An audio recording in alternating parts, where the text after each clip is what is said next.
தீமையை அழிக்க தீமையோடு எப்படி சேர முடியும் என கூட்டணிக்கு அழைத்த எடப்பாடி பழனிசாமிக்கு சீமான் பதிலளித்துள்ளார்.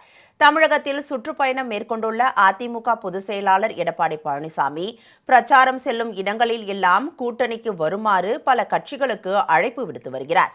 விசிக, கம்யூனிஸ்ட் கட்சிகளுக்கு அழைப்பு விடுத்த எடப்பாடி பழனிசாமிக்கு அக்கட்சிகள் கடும் கண்டனத்தை தெரிவித்ததோடு கூட்டணிக்கு வர மறுத்துவிட்டன.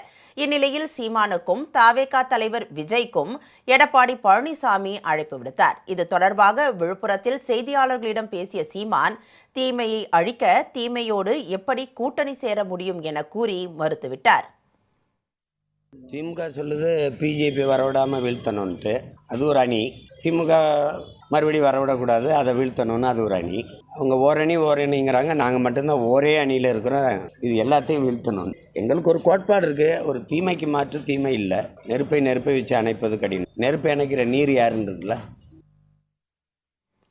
இதேபோல் 2026 தேர்தலில் விஜய் தலைமையில் தவேக பெரும்பாலான இடங்களில் வெற்றி பெறும் என அறிவித்துள்ளது.